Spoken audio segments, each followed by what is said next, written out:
പടം ഇടയ്ക്കിടയ്ക്ക് ഉള്ളിൽ നിന്ന് ഇങ്ങനെ തീ കത്തുന്ന പോലെയായിരുന്നു. ഓരോ സീൻസ് കാണുമ്പോഴത്തേക്കും ഭയങ്കര രസമായിട്ടുള്ള മേക്കിങ്ങും. ഷാഹിദ് കബീർ അടിപൊളി. ഇതിനകത്ത് ഓരോ ആക്ടേഴ്സും ഭയങ്കര ഗംഭീരമായിട്ടുണ്ട്. ദിലീഷും റോഷനും ഒക്കെ ഗംഭീരമായിട്ടുണ്ട്. പോലീസ് ലൈഫാണ് നമ്മൾ കാണുന്നത്. ഒറിജിനൽ ഭയങ്കര റോ ആയിട്ട് അത് കണ്ടു കഴിയുമ്പോഴത്തേക്കും നമുക്ക് ഒരുപാട് കാര്യങ്ങൾ നമുക്ക് ക്ലിയർ ആവും. എഡ്ജ് ഓഫ് ദ സീറ്റ് നമുക്ക് പറയില്ല, അതുപോലെ എഡ്ജ് ഓഫ് ദ സീറ്റ് തന്നെയാണ്.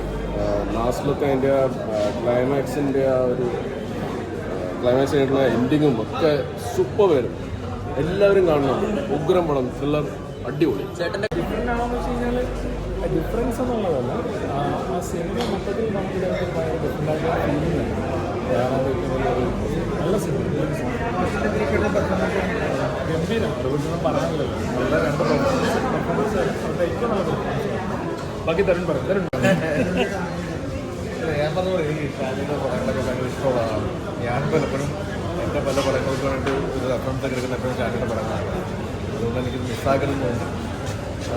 ഭയങ്കര റിയലായിട്ടുള്ള ഷാനി സ്ഥിരമായിട്ട് പറയുന്ന പോലെ കൃത്യമായി ഒന്നിനും വേണ്ടി കോംപ്രമൈസ് ചെയ്യാൻ കൃത്യമായ രാഷ്ട്രീയം പറയുന്ന ഷാനി. അത് തന്നെയാണ് പോലീസുകാരിൽ നിന്ന് ഇങ്ങനൊരു ലൈഫ് പറയുന്ന സിനിമാകാരനോടാണ് ഞാൻ ഭയങ്കര അഭിമാനിക്കുന്നത്.